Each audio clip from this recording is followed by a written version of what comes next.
for those of you that might not have been to one of these before, this is where we report out on the progress that we're making on the key value streams and indeed on improvement work across the Trust under the umbrella of, come in guys, welcome, under the umbrella of the Leeds Improvement Method, which of course, as you know, is our method, our management method, how we focus on continuous improvement, engaging teams and focusing on improving services for patients and also driving out greater quality, efficiency and performance. So today, delighted to say we've got 3 teams reporting out. We've got Value Stream 2 doing the 60-day report out, Value Stream 4 doing the 30-day report out, and Cardiology giving us an update on their work on PLICs. So, kicking off, can I invite Value Stream 2 to come up? And if you could introduce yourselves, that would be fantastic. I'm looking forward to hearing about your 60-day report out. Hello, my name is Eileen and I am the sister on J43 and the process owner of the RPIW on improving the EDAM process. We chose this as an RPIW as we have a long way for EDAMs from when patients are told they can go home to when they receive their EDAMs and actually go home. During the RPIW, we looked at a nurse-led authorisation of an EDAM, commenced in theatre and flowing along with the patient to the ward. We also looked at how we could improve the medication element of the EDAM for those that require medication at the point of discharge. Over the last 60 days, progress has been slow, but we are building an educating tool that will underlie the fundamental education of a nurse-led discharge. We've also made some small changes to how we add meds onto the EDAM when they go home, and my colleagues will talk about this. Hello, my name is Claire and I'm an RPIW team member. Since the last report out, we've identified that due to there no longer being winter pressures, the types of patient we have on the ward are slightly different. So we no longer have as many longer stay patients, and therefore task 1 that was on the newspaper, which was ordering of one-stop dispensing, is not something that we could currently trial properly at this time, but it makes the pre-pack and some of the other items on the newspaper more important. Hi, good afternoon everyone. My name is Charlie. I'm RPIW member and team leader for AMS for pharmacy.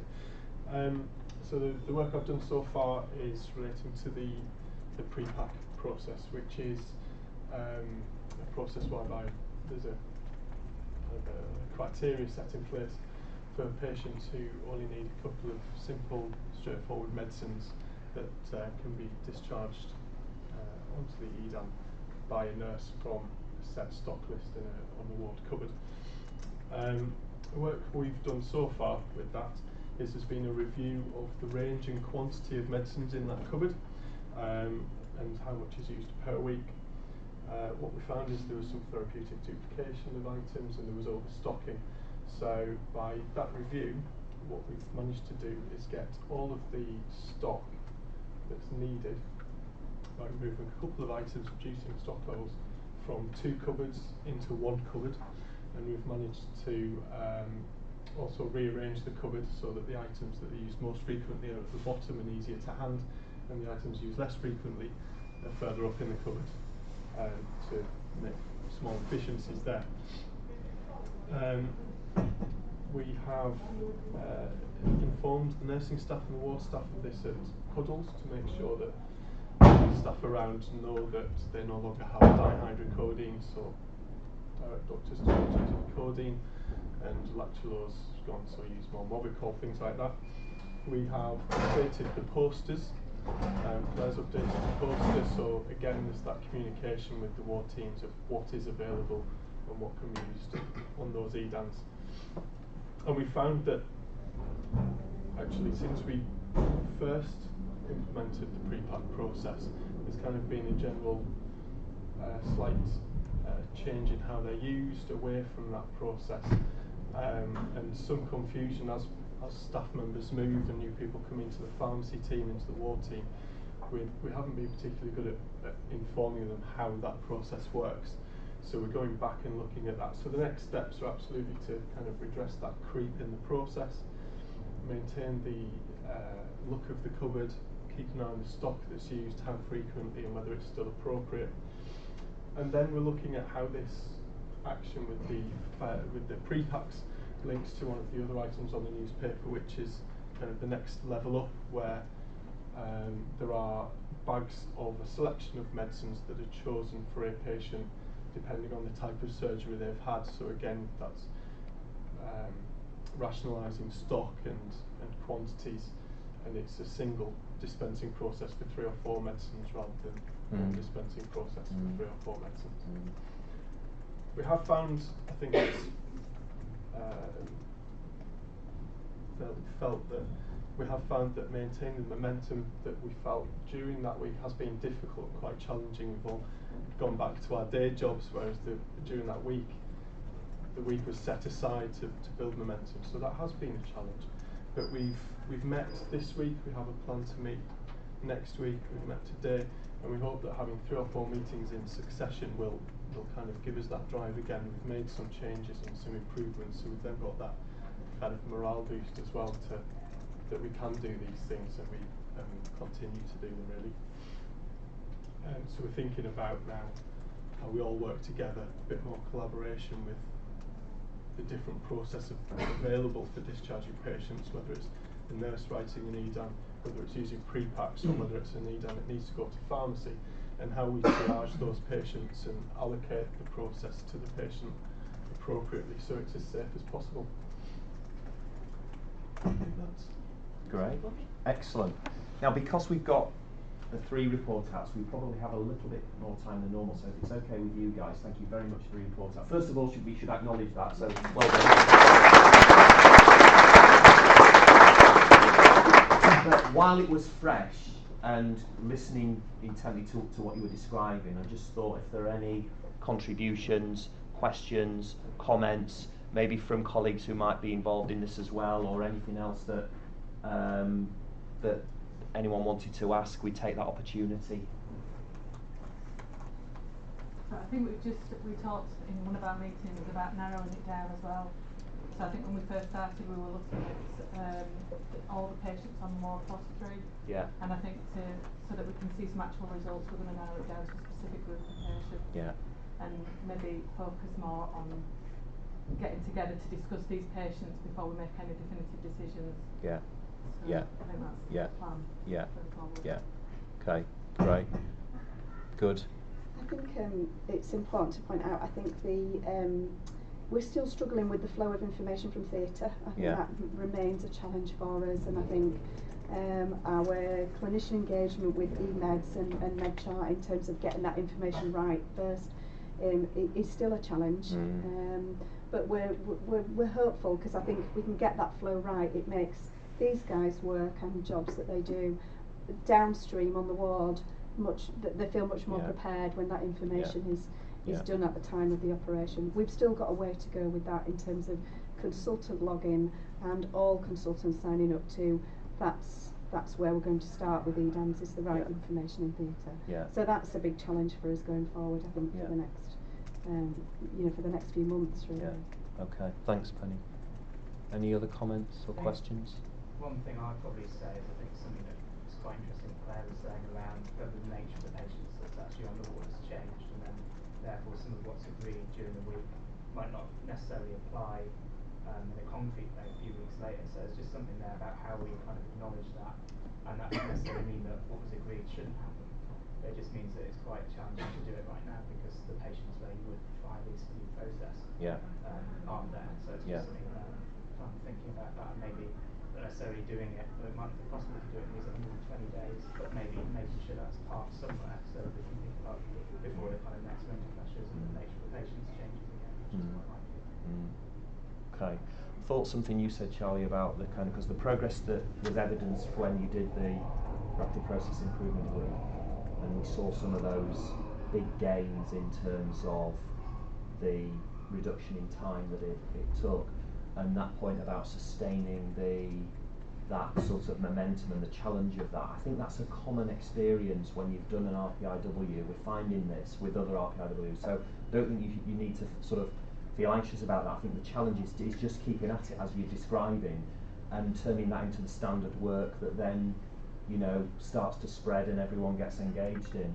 But really good to hear, and look forward to your next one will be your 90 day, won't it? So look forward to that. Okay, thanks very much.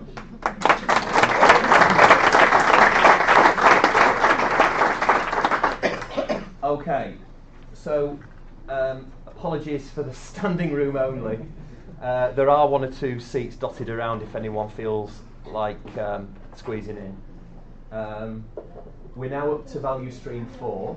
It's not the 7th of April. No, it's not. We've got to change the date. And we've got the ophthalmology outpatients report out, and what? How many days? 30. 30 days. Okay. So, do you want to introduce yourselves, guys? Hi, my name's Kath Walton. I'm senior assistant of the eye clinic, and I'm process owner. We're looking at the first nurse review, and the setting up of the clinic environment took far longer than the time we had available, and it was completed in a cycle that did not focus on when the rooms were actually needed for us to see our patients.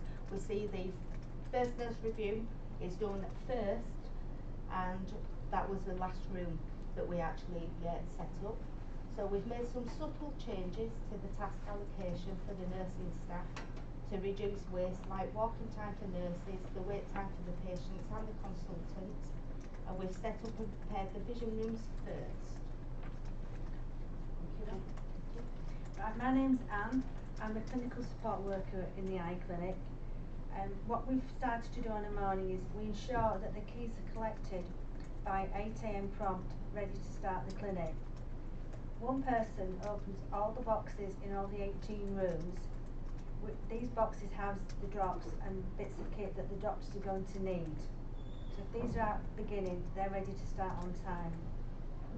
We have streamlined our setting up system. We do some of the prep work the night before. Each member of staff is given a list of rooms to prepare, so that all rooms are ready at the same time to ensure clinic starts on time. By doing this, we have reduced waste within our setting up times.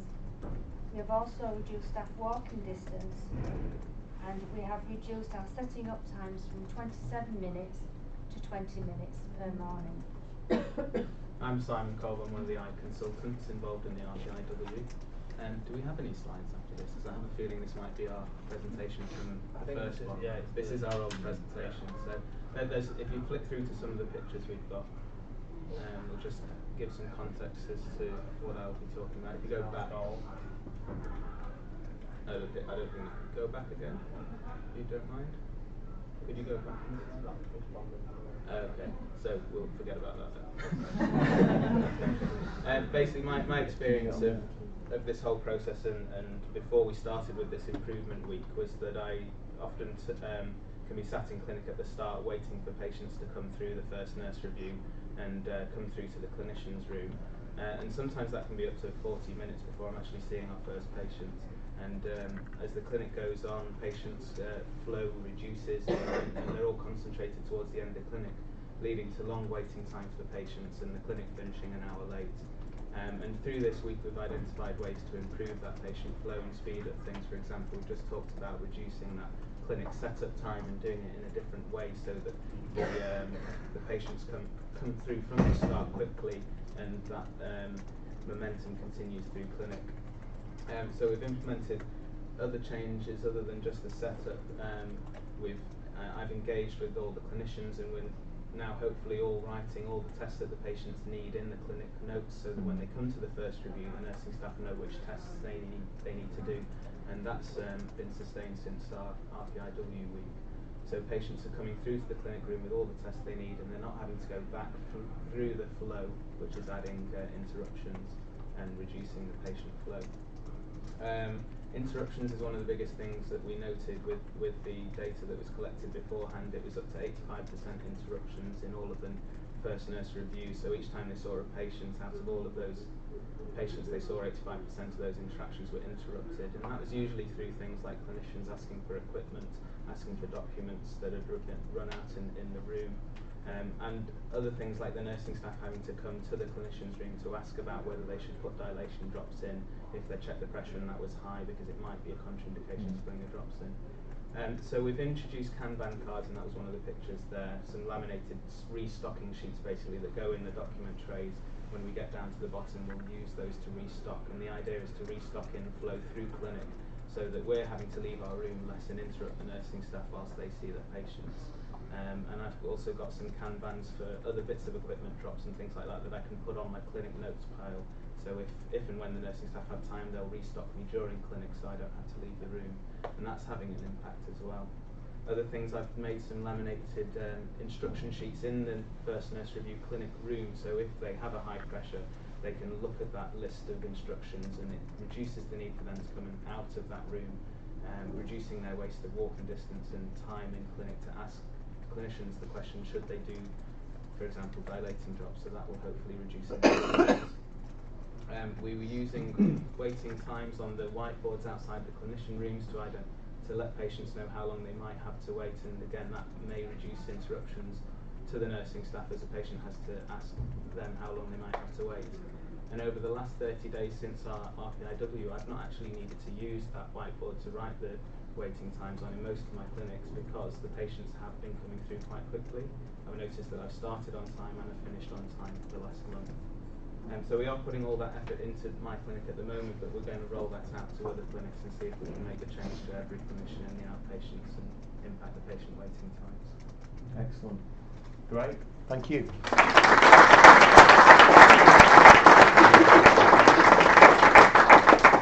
That's great. Thanks very much. Thank you.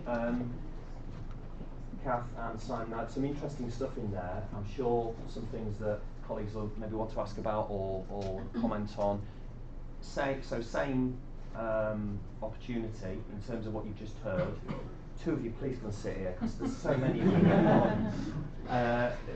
Any views, comments, questions, Karen? I think it's just fair to recognise that while this has really been fantastic work and has been really embedded and I think has worked really well, particularly because the working relationship between the clinician and the nursing staff, and I think it's for me to just recognise that support's been really great. We recognise still that we've got a long way to go with nurse staffing in this department. However, we also have some lights at the end of the tunnel after a very successful recruitment week before last, and have appointed 4 new nurses, 50% of who have already got ophthalmology experience. So we are really confident that having set it up with one clinician, the rollout should happen quite quickly once we've got that bit in. So I think it's just a recognition of everybody's hard work really, and the big changes, and the positive feel when you go into the department is noticed as well. Good, excellent. That's good feedback, Karen. Any other points, James? Just to say, Helen Gilbert told me about the initial improvement at the time. She was really impressed, wasn't by it. Otherwise, it's fantastic to hear that after a month you're sustaining that, and your clinics are starting and finishing on time, because that'll make such a difference to the experience for those patients and, of course, you guys working in them. So well done. A lot in there, Simon, about kind of visual management. You know, you talked a lot about using very simple but effective. Have you found that has helped in the whole process of? Yeah, it is early days, but I think it definitely will. You can spot that card across the clip. Yeah. So it's easy to think, oh yeah, I'll go and get it in the moment. And go on. Well, we're in the process of copying all those Kanban cards for the 18 clinic rooms that we've got, and distributing them, so that hasn't happened yet, and we'll hopefully be able to show the progress with that in the next report. And as far as the overall, the metrics you set yourselves during the RPIW and subsequent to that, in terms of your progress against those, you feeling? So we've mainly got the metrics about the setup time. We've reduced that setup time by 30%, and we've sustained that over the last 8 days despite staffing pressures. So that's good, and if we get more staff, then we could maybe make that even better as we go forward. Excellent. Any other questions, comments? No? Great. Well done. Thank you.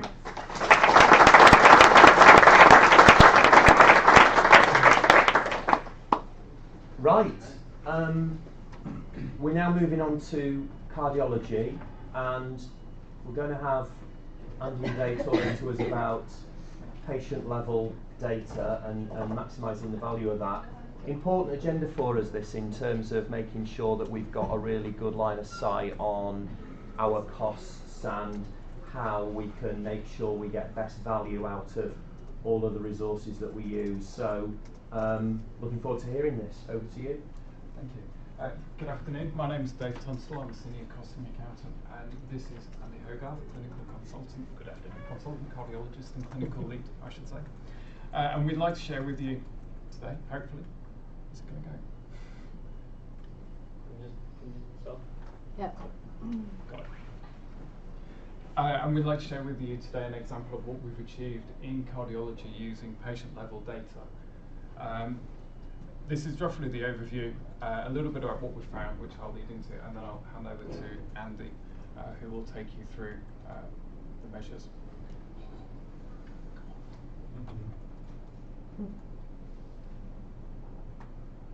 it going to stay? Right. Just in case anybody doesn't know, this is PLIX. PLIX is our patient level information and costing system. It's not just a finance system, it pulls information and data from a whole host of sources around the trust. Galaxy, JAC, Cardiobase, CRIS, and whilst it does that, it traces the resources that the patient used from the moment that they come into the hospital right the way through to their discharge. As a consequence, we can build up a picture of what that patient's bill looks like.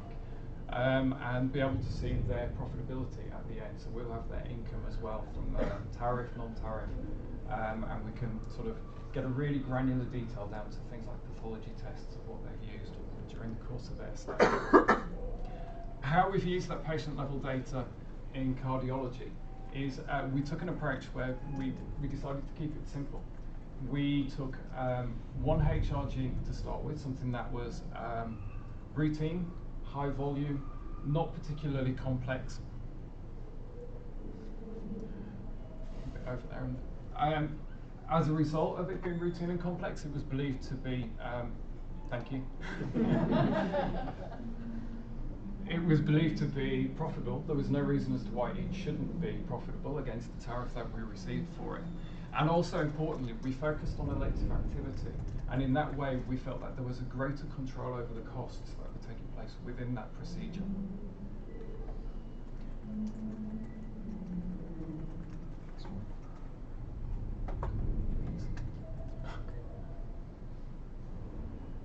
This works so much better in practice than the screen. Just click on the PowerPoint to get yourself.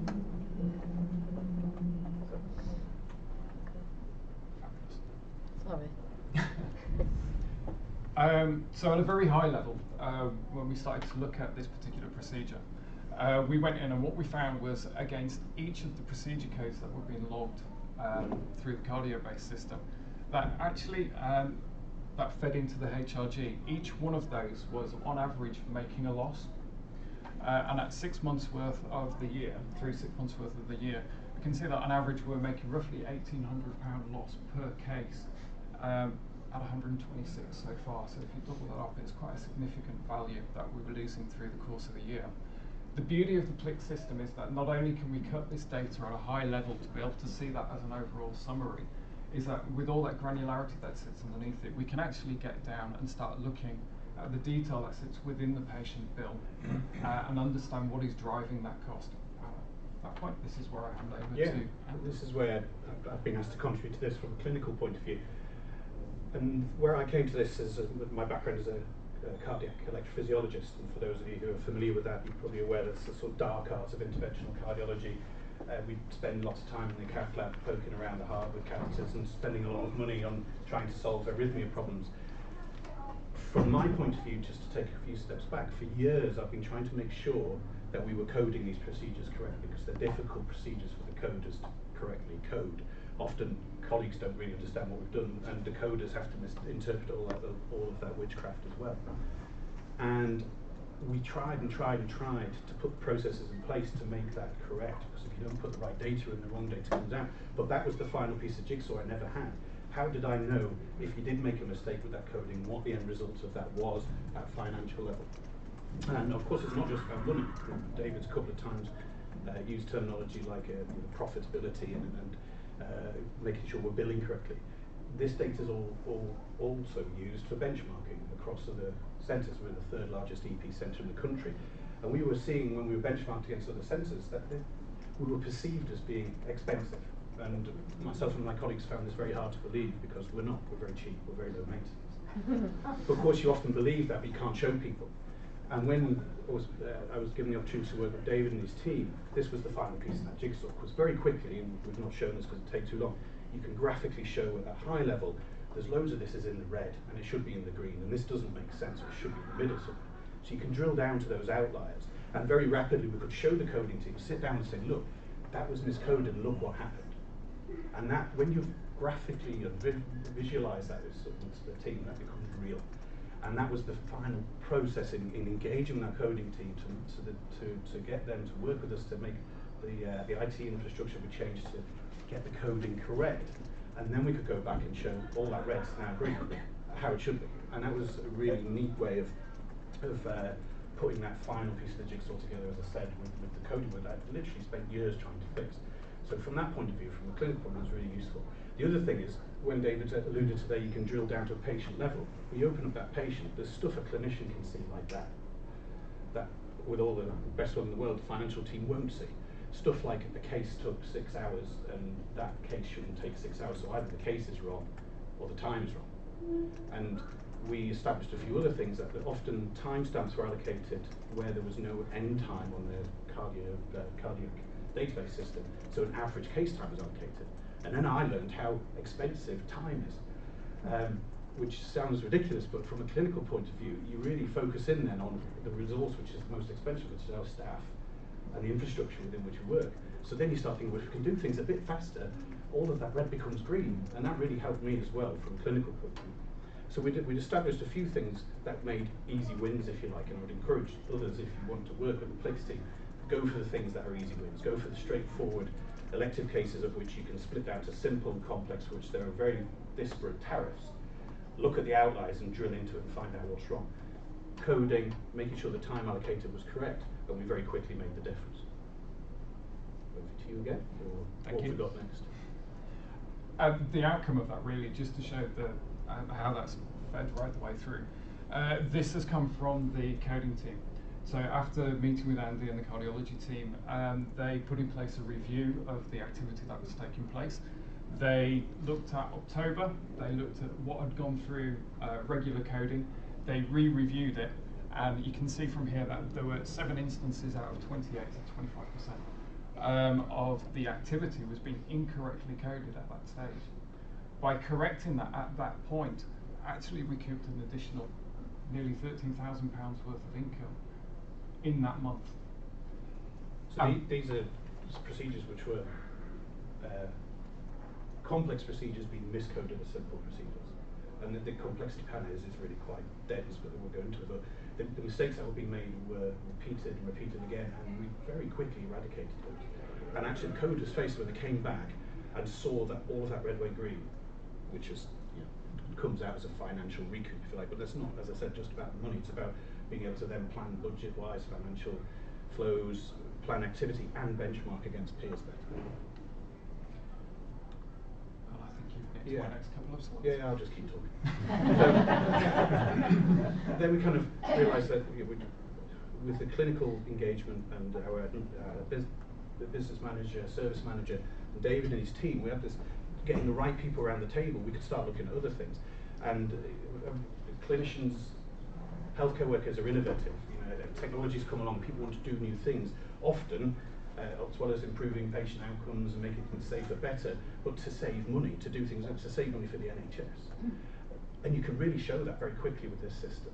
One of the things we've done there, just as a quick example, is loop recorders, which are little implantable ECG recorders go under the skin. The technology evolved in the last couple of years for them being a minor surgical procedure that had to be done in the cath labs, to being a relatively straightforward local anaesthetic, inject the thing under the skin, which doesn't have to be done in the cath labs, thereby saving on that resource. We trained one of our physiologists to do it, so we're not having a consultant or a registrar perform the procedure, and we've reduced the staff involved in that procedure by a significant amount. We kept the mix of staff. Great, everyone's going to save money, isn't it? This shows it. This shows it very quickly that you've then gone from this procedure, which was about kind of losing a few £100 every time we did it, to being profitable. But that means it's costing less. It's costing less to the NHS, and this system really helps with that. So if you business cases, things where you have to demonstrate an improvement in outcome, safety, efficacy, but also resource utilisation and improving the financial side of it, Plix really helped us. And also, as we've alluded to, I, as a clinician, understand a lot more about how all this works now. This is an hour a month. This isn't a huge amount of clinical time I'm devoting to this. And I hope, and David will confirm that actually working together, we're all understanding what's going on better, and it really helps our CSU as we move forward. So the future is batteries in remote control. Yeah. Here we go. So we've done a lot of this work in the last financial year. So hopefully 2017 we're starting from a really good benchmark point where we can monitor the changes that have been put in place. Using the Plix information and Andy's insight, we can go in, we can review. This is just one example of one HRG. We did pick it up across a number of other HRGs, and the training which Andy's mentioned that's gone out to the coders should have an impact across a lot of the various income streams within the cardiology specialty. So what we'd like to do is to continue to monitor the coding, the activity and the income to make sure that that is still going in the way that it should be, and have the ability to readdress that before it has any opportunity to go too far away from the ideal which we would like to have set up. What we've learned is that we really need to collaborate more closely with the coding team. Although as a costing member of the costing team, works really closely with Andy and the cardiology team, the business managers, physiologists, a whole host of people. What we're probably finding is we're now at a point where we really need coding in the room as well. We need them to help sort of shed some light on the decisions that are taking place and the reasons behind some of the coding. So hopefully we can bring them in future in the meetings and gain some insight from them. And then lastly, this is really down to Andy, as is alluded to. Yeah, I was just to say that as well as this, it's not all about the money, it's about being able to demonstrate that we're providing a service which is cost effective and as good as, if not better than our peers across the country. And also within our own group, again, you can look at individual operators, and as long as we're putting the data in correctly, you can see that if Dr. A is taking twice as long as Dr. B, let's try and find out why. And that's where we're heading with the next phase of this work. Okay, thank you. Great, thank you very much.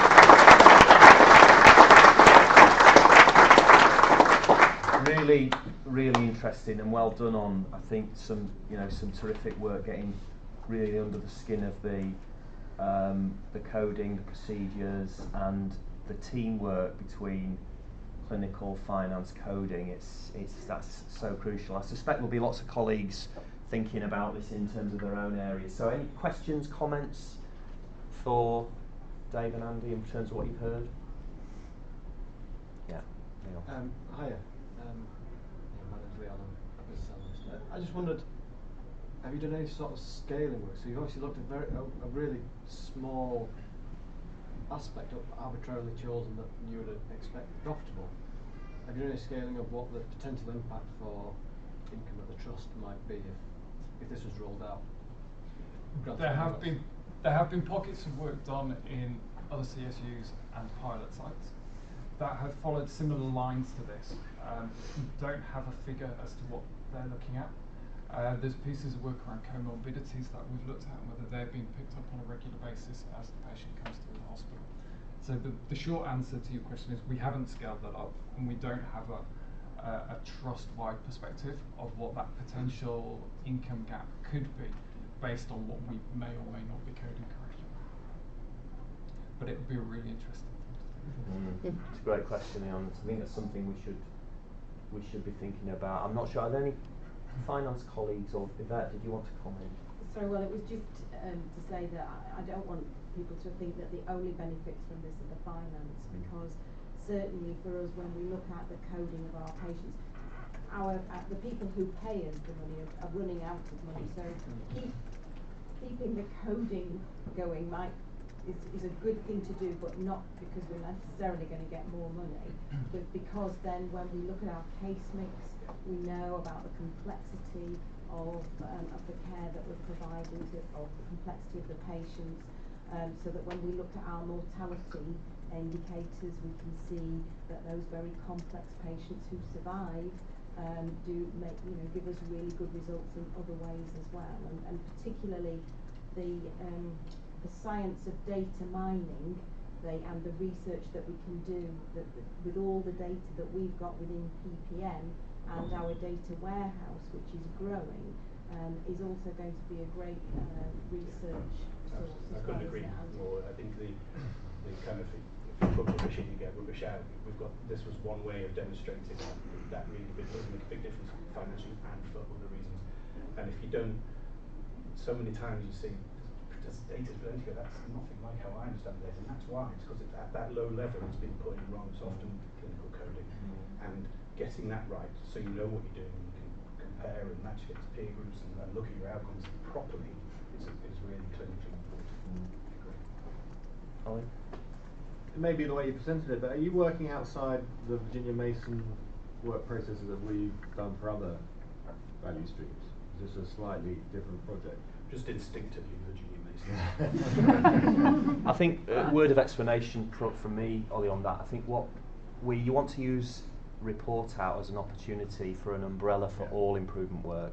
So we've had some report outs from colleagues that haven't necessarily been identified as a formal value stream, but are working on improvement work that we see as consistent and in line with the Leeds improvement method. So it's an opportunity for us to share good practice, and it's an opportunity to kind of rolls on to the next question. So resource-wise, has it just been Batman and Robin going at it together, or have you?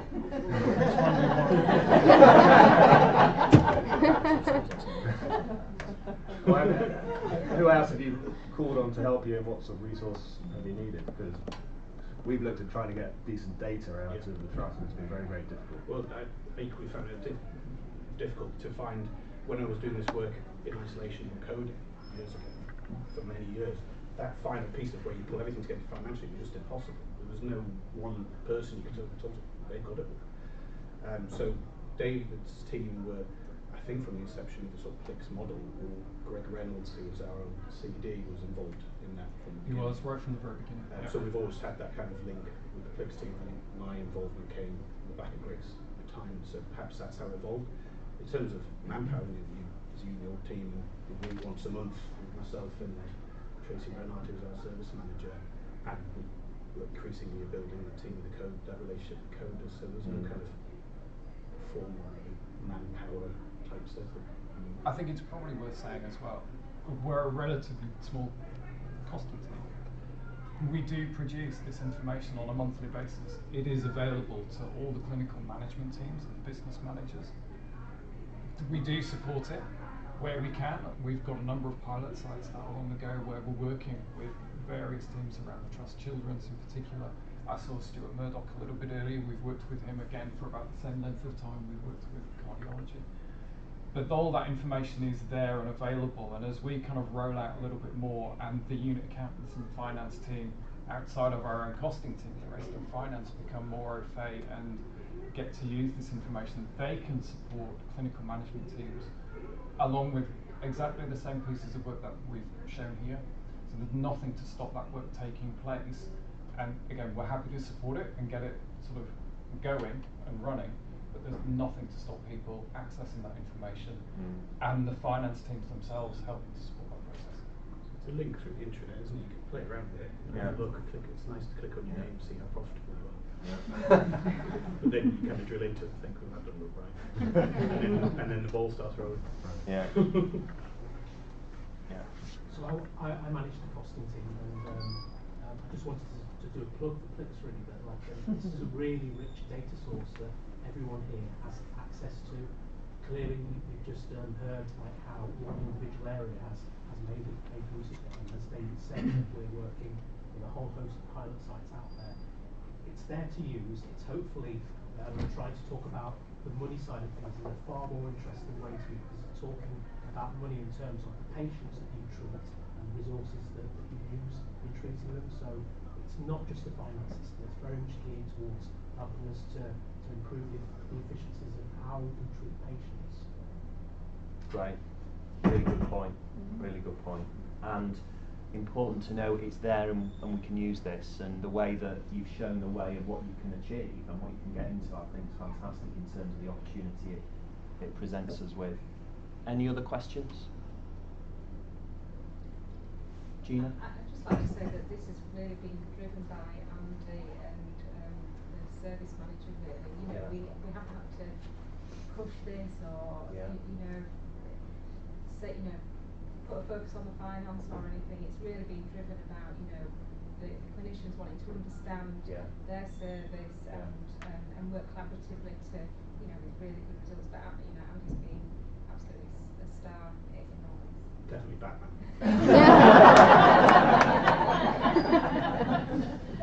Excellent, excellent. I was going to say, I think that's the key as well, isn't it? So it's about taking ownership of the data. So it's you're the people who know whether this data is right or wrong. There's the coding team there will put the information in, finance team there will bill for it, but actually the data is your data, and there's only you that knows whether it's right or wrong. So Yeah. Great. Anything else? Well, can I thank you both? Really good. I think that's going to spark a lot of interest and great to share it as well in the context of the improvement work we're doing. So thank you very much. Well done. Thank you.